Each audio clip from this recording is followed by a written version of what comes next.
नमस्कार दोस्तों, अर्चना भजन भक्ति चैनल में आप सबका हार्दिक स्वागत है। हे कृष्ण, तुम्हारे सिवा कहाँ मिलता है कोई समझाने वाला। जो मिलता है बस समझा कर ही चला जाता है। इस दुनिया की भीड़ में हर कोई अपनी सुनाना चाहता है, पर दिल की गहराई को सुनने वाला, बिना परखे, बिना कोई फैसला सुनाए बस चुपचाप समझने वाला, वो तो बस तू ही है। जीवन एक ऐसा महाग्रंथ है जिसके पन्ने हर पल खुलते हैं, और इसके पन्नों को सही ढंग से पढ़ना भी एक कला है। कहते हैं जीवन में क्या करना है यह रामायण सिखाती है। वह हमें मर्यादा, कर्तव्य, त्याग और आदर्शों के पथ पर चलना सिखाती है। जीवन में क्या नहीं करना है ये महाभारत सिखाती है। वह हमें अहंकार, लालच, ईर्ष्या और अधर्म के परिणामों से आगाह करती है, और इन सब के बीच जीवन में कैसे जीना है यह श्रीमद् भगवद गीता सिखाती है। गीता कहती है वह सब कुछ करो जो तुम्हें करना है, लेकिन लालच से नहीं, अहंकार से नहीं, वासना से नहीं, ईर्ष्या से नहीं, बल्कि प्रेम, करुणा और भक्ति के साथ। जब हमारे कर्म इन दिव्य गुणों से सिंचित होते हैं तो वे कर्म नहीं, पूजा बन जाते हैं। तब हम अपने अनिवार्य कर्तव्य का पालन करते हैं, क्योंकि हम जानते हैं कि कर्म ना करने से हमेशा बेहतर होता है। पर इस मार्ग पर चलना आसान नहीं है। जिस इंसान के चारों तरफ नकारात्मक लोग रहते हों, उस इंसान का अपनी मंजिल से भटक जाना तय है। संगत का असर हमारे विचारों पर पड़ता है, और विचार ही कर्म का बीज है। याद रखिए, बुरे कर्म करने नहीं पड़ते, वे तो बस हो जाते हैं, और अच्छे कर्म होते नहीं, उन्हें करना पड़ता है। अच्छाई के लिए एक सचेत प्रयास, एक दृढ़ संकल्प की आवश्यकता होती है। प्रेम के मार्ग पर भी दुनिया अक्सर भ्रमित हो जाती है। एक बार राधा ने श्री कृष्ण से पूछा, प्रेम का असली मतलब क्या होता है? श्री कृष्ण ने हंसकर कहा, पगली, जहाँ मतलब होता है वहाँ प्रेम ही कहाँ होता है। प्रेम कोई सौदा नहीं, ये तो एक निस्वार्थ समर्पण है। इसीलिए तो कहते हैं जीवन में कभी मौका मिले तो किसी के लिए सारथी बनना, स्वार्थी नहीं। किसी के जीवन की राह में मार्गदर्शक बनना, उसके मार्ग का रोड़ा नहीं। असली खुशी की कुंजी यही है कि अपने मन से इच्छाओं के बोझ को हल्का कर दो। अपना दिल और पूरी आत्मा अपने काम पर लगाओ, लेकिन उसके इनाम या परिणाम पर नहीं। जब हम परिणाम से अनासक्त हो जाते हैं तो हर प्रकार का भय और चिंता समाप्त हो जाती है। और यदि कभी कोई तुम्हें छोटा कहे और नीचा दिखाए तो याद रखना, अगर आप किसी को छोटा देख रहे हैं तो आप या तो उसे बहुत दूर से देख रहे हैं या अपने भीतर के अहंकार से देख रहे हैं। अहंकार तब उत्पन्न होता है जब हम यह भूल जाते हैं कि प्रशंसा हमारी नहीं, हमारे गुणों की हो रही है, और वो गुण भी उसी परम सत्ता की देन है। युद्ध हो या जीवन, सफलता केवल तीन शस्त्रों से प्राप्त होती है: धैर्य, धर्म और साहस।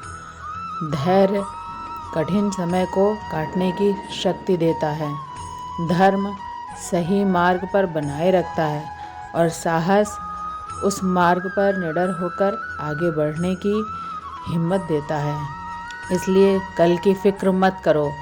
जिस ईश्वर ने आज तक संभाला है वह आगे भी संभाल लेगा। जब भी मुश्किल आए तो श्री कृष्ण का यह वचन याद रखना, कठिन समय में समझदार व्यक्ति रास्ते खोजते हैं और कायर व्यक्ति बहाने। अगर दुनिया तुम्हें दुख दे तो भी बुरा मत मानना, क्योंकि लोग उसी पेड़ पर पत्थर मारते हैं जहाँ फल लगे होते हैं। अंत में अपने मन को साध लो, क्योंकि जो अपने मन को नियंत्रित नहीं करते उनके लिए वह मन ही सबसे बड़े शत्रु के समान कार्य करता है। हे कृष्ण, बस इतनी शक्ति देना कि हर परिस्थिति में सम रह सकूं और तुम्हारे दिखाए मार्ग पर निस्वार्थ भाव से चलता रहूं। एक समय की बात है, एक बार एक अध्यापक एक अमीर परिवार के शिष्य के साथ कहीं जा रहे थे, तो उनके उस शिष्य को कुछ मजाक करने का मन आया, क्योंकि उसको रास्ते में किसी गरीब मजदूर के फटे पुराने जूते दिखाई दिए। उसने अपने अध्यापक से कहा कि गुरुजी, क्यों ना हम इन जूतों को छुपा दें तो कितना मज़ा आएगा। इसके परिणाम को देखकर देखते हैं कि मज़दूर पर इसका क्या प्रभाव होता है। अब उसे तो मजाक सूझ रहा था, लेकिन गुरुजी ने कहा, नहीं, गरीब इंसान के साथ इस तरीके का भद्दा मजाक करना उचित नहीं है। गुरुजी ने कहा, क्यों ना हम इन जूतों में कुछ सिक्के डाल दें और देखें इस गरीब पर इसका क्या असर होता है। और उन दोनों ने ऐसा ही किया। जैसे ही मजदूर अपना काम करके लौटा, उसने एक पैर अपने जूते में डाला तो उसे कुछ कठोर सा महसूस हुआ। उसने अंदर हाथ डाला तो उसे कुछ सिक्के दिखाई दिए और उसे आश्चर्य हुआ। आसपास देखने लगा, लेकिन कोई भी उसे नहीं दिखाई दिया। फिर उसने दूसरा पैर अपने जूते में डाला, उसमें भी सिक्के उसे मिले। अब दोनों जूतों के सिक्कों को उसने अपने हाथ में रखा और कहने लगा, हे ईश्वर, पता नहीं किस भले मनुष्य ने अपने सिक्कों को अब मेरे जूतों में डालकर चला गया है। लेकिन जो भी है, उसको मेरे दिल से दुआ है कि उसका सदैव भला हो। उसने बहुत ही नेक कर्म किया है, ताकि इन पैसों से मैं अपने बच्चों और पत्नी के लिए कुछ खाना और दवाइयाँ ला सकूं। इतना बोलकर वह चला गया। इस बात को शिष्य और गुरुजी दोनों ध्यान से सुन रहे थे। अब गुरुजी ने शिष्य से पूछा, अब तुम बताओ कि तुम्हें कैसा महसूस हुआ, तुम्हारी पहले वाली मजाक या मेरा ये तरीका। उसने कहा, गुरुजी, मुझे क्षमा कर दीजिए। अब मुझे समझ में आ गया है कि सच्ची खुशी किस चीज़ में है। जब हम किसी का मजाक उड़ाते हैं तो उसमें कुछ पल के लिए हमें आनंद तो मिलता है, लेकिन इससे हमें बद्दुआ मिलती है। लेकिन वही अगर हम किसी मनुष्य की मुश्किल परिस्थितियों में मदद करते हैं, और जिसकी भी हम मदद करते हैं उसे भी नहीं पता कि हमने उसकी मदद की है, लेकिन हमें अंदर ही अंदर पता है कि हमने उस इंसान की मदद की है। और यही सच्ची खुशी है। जब हम दूसरों को खुशी देते हैं तो हमें भी सच्ची खुशी मिलती है। इसी तरह खुशियाँ बांटते रहिए, लोगों की मदद कीजिए और दान करते रहिए। आप जितने में सक्षम हो, जितना भी आपसे बन पड़े, दान करें, लेकिन अवश्य करें। धर्म कर्म से होता है, कर्म के बिना धर्म की कोई परिभाषा नहीं होती है। हमारी आस्था की परीक्षा तब होती है हम जो चाहें तब हमें वह ना मिले, और फिर भी हमारे दिल से प्रभु के लिए शुक्रिया ही निकले। लोग अक्सर सच कहने से बचते हैं या डरते हैं, पर सत्य कभी छुप नहीं पाता और ना ही कभी मिट सकता है। कितना भी छुपा लो, पर सच तो उजागर हो ही जाएगा। अहंकार से इंसान की प्रतिष्ठा, वंश और वैभव तीनों ही समाप्त हो जाते हैं। आत्मा अमर है, इसलिए मरने की चिंता कभी मत करो। आत्मा का अंतिम लक्ष्य परमात्मा से मिलन होता है।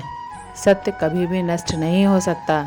मौन सबसे अच्छा उत्तर है ऐसे व्यक्ति के लिए जो आपके शब्दों को महत्व नहीं देता। नर्क जाने के 3 द्वार हैं: क्रोध, लोभ और काम। समय कभी किसी के लिए नहीं रुकता। व्यक्ति जो चाहे बन सकता है यदि वह विश्वास के साथ अपने धर्म केवल रास्ता दिखाता है, परंतु कर्म हमें मंजिल तक पहुंचाता है।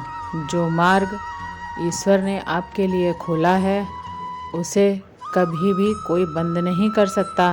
जीवन में आधे दुख इस वजह से आते हैं क्योंकि हमने उनसे आशाएं बना रखी हैं जिनसे हमें नहीं बनानी चाहिए थी।